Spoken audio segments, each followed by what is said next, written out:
Anisa girls college में पढ़ती थी। उसके घर में अब्बू शाहिद, अम्मी सैफरीन और अनीसा सिर्फ 3 लोग ही थे। अनीसा के अब्बू की एक प्राइवेट कंपनी में अच्छी खासी जॉब थी और अम्मी की सरकारी हॉस्पिटल में नौकरी थी। यह बात 2 साल पहले की है। उस समय अनीसा 21 साल की थी। अनीसा देखने में गोरी थी और उसका फिगर भी ठीक ठाक था। उस समय अनीसा को प्यार बॉयफ्रेंड में ज़्यादा दिलचस्पी नहीं थी, इसलिए उसका कोई भी बॉयफ्रेंड भी नहीं था। लेकिन उसकी ज़्यादातर सहेलियां बड़ी शरारती थीं। उन सबके बॉयफ्रेंड थे। वे सब अपने बॉयफ्रेंड्स के साथ घूमना फिरना, मूवी देखना और खूब मस्ती एंजॉय करती थी। मेरी लगभग सारी सहेलियां एंजॉय के बाद आकर मुझे अपनी कहानियां सुनाती तो मेरी भी शरीर रोमांटिक हो जाती थी। इसलिए मैं अब परेशान रहने लगी क्योंकि मेरे साथ कोई लड़का सेट नहीं हो पा रहा था। तभी मेरे घर बुआ के गांव से एक लड़का आया। उसकी उम्र लगभग 22 या 23 साल होगी। उसका नाम दिलशाद था।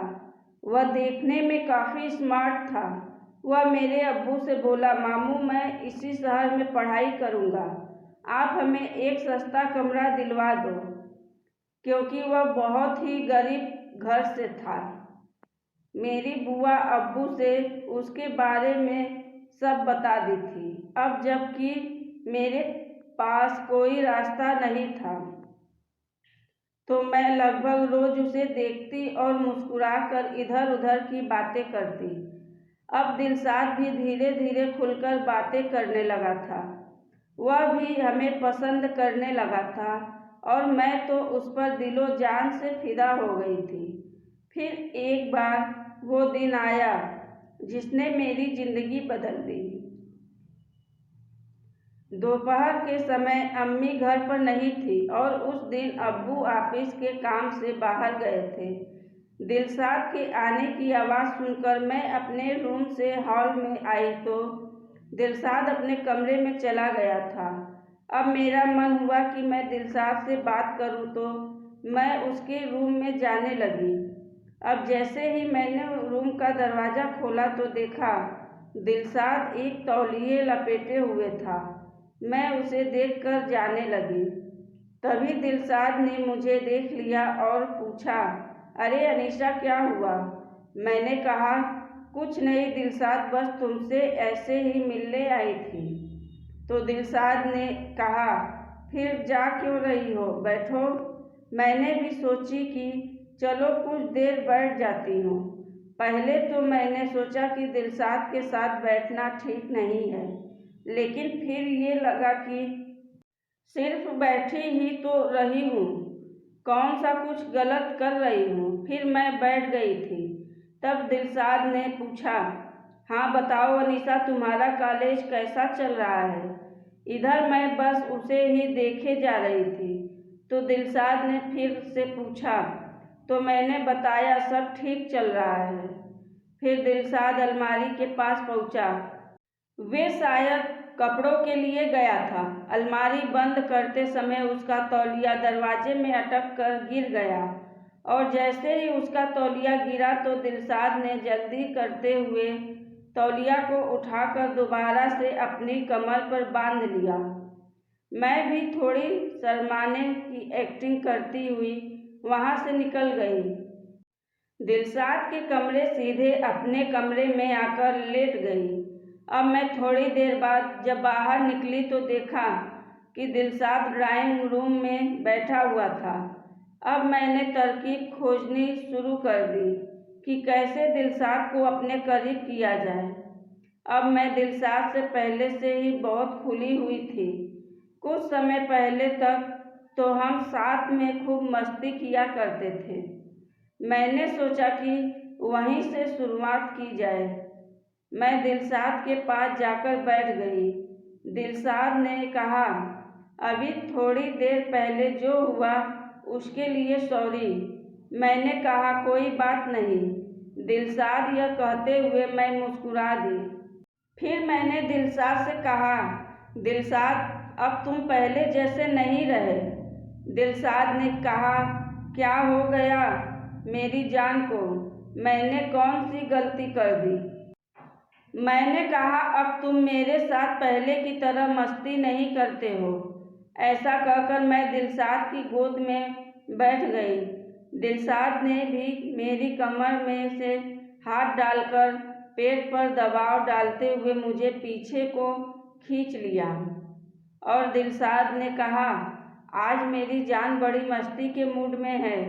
मैंने कहा, नहीं दिलशाद, अब समय कहाँ मिलता है। अब दिलशाद ने भी शायद कुछ महसूस करते हुए कहा, अरे मेरी जान इतनी बिजी कब से हो गई। यह कहते हुए उन्होंने मेरे पेट पर दबाव बढ़ाया और मेरी गर्दन में अपने मुंह से गुदगुदी करने लगा। दिलशाद भी शायद समझ गया था कि मैं क्या चाह रही हूँ, पर वह भी मुझे रोकना नहीं चाहा, तो मेरी हिम्मत और बढ़ने लगी। फिर मैं पलटकर बोली, हाँ, मैं ऐसे दिलशाद की ही बात कर रही थी। अब दिलशाद ने मेरी कमर पर हाथ डालकर मुझे फिर से गोद में खींच लिया और अब सीधी तरह से अपनी तरफ कर लिया। ठीक उसी समय हम दोनों का मूड खराब हो गया, क्योंकि दरवाजे की घंटी बज उठी। मेरी अम्मी ड्यूटी खत्म करके घर लौट आई। आज शायद वे भी कुछ जल्दी घर वापस आ गई थी और इधर हम दोनों को एक साथ में मस्ती करते हुए समय का पता ही नहीं चला था। अम्मी ने मुझे आवाज़ लगाई तो हम दोनों ने एक दूसरे को अलग किया। कपड़े ठीक करते हुए मैंने जाकर दरवाज़ा खोला। फिर अम्मी अंदर आ गई। हम दोनों ने अम्मी से बात की और अपने अपने कमरे में चले गए। कुछ देर बाद डिनर टाइम हुआ तो हम तीनों खाना खाने के लिए बैठ गए। खाना खाते हुए अम्मी ने बताया कि अब कल से उनकी नाइट शिफ्ट रहेगी। यह तो मेरे लिए सोने पर सुहागा वाली बात थी। ये सुनते ही मैंने दिलशाद की तरफ देखा तो दिलशाद भी मुझे देखकर मुस्कुरा रहा था। फिर हम सब सोने चले गए। अब तो मेरे लिए रात निकालना बहुत ही मुश्किल हो गया था। अगले दिन मैं सुबह जल्दी उठ गई और कॉलेज के लिए तैयार होने लगी। फिर हम दोनों ने नाश्ता करके बाहर निकल आए। मैंने अपनी स्कूटी निकाली और दिलशाद को बैठने को कहा। दिलशाद ने अपने दोनों हाथों से मेरी कमर पकड़कर बैठ गया। हम दोनों पूरे रास्ते एंजॉय करते हुए जा रहे थे। मेरा कॉलेज आगे था, पहले दिलशाद का कॉलेज आ गया। दिलशाद ने उतरते हुए कहा कि मैं भी कॉलेज से जल्दी निकल आऊँगा। हम दोनों साथ में ही घर वापस चलेंगे।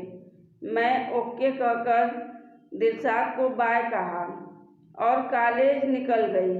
फिर दिलशाद का फ़ोन आया, मैं कॉलेज से बाहर निकल आया हूँ, बस तुम्हारे कॉलेज के पास आ रहा हूँ। मैं भी कॉलेज के बाहर आकर खड़ी हो गई। फिर दिलशाद मेरे पीछे से बैठ गया और हम दोनों साथ में घर आ गए और घर आकर मैं फ्रेश हुई और अब बस इंतज़ार था कि माँ घर से कब जाती हैं। करीब 8 बजे साथ में हम सब ने डिनर किया और माँ ऑफिस चली गई। फिर हम दोनों ने प्यार वाली बातें जो शुरू की, सुबह हो गई। अब ऐसे ही कुछ दिन चला, लेकिन ये सब उसकी अम्मी को पता चल गई तो वह हमें घर खाली करने को कहने लगी। अब अनीसा कहने लगी, मैं तुम्हारे साथ चलूँगी। बहुत समझाने के बाद मैं उसको लेकर ये शहर छोड़ दिया। अब हम दोनों को 2 साल बीत चुके थे। फिर एक दिन अनीसा की अम्मी का तबीयत खराब हो गया था, तो मैं, अनीसा और मेरी बेटी मिलने आए। तब उनका तबीयत कुछ ठीक हुआ तो हम लोग जाने लगे। तब अनीसा की अम्मी और अब्बू ने हमें रोक लिया। फिर मैं घर जमाई बन गया।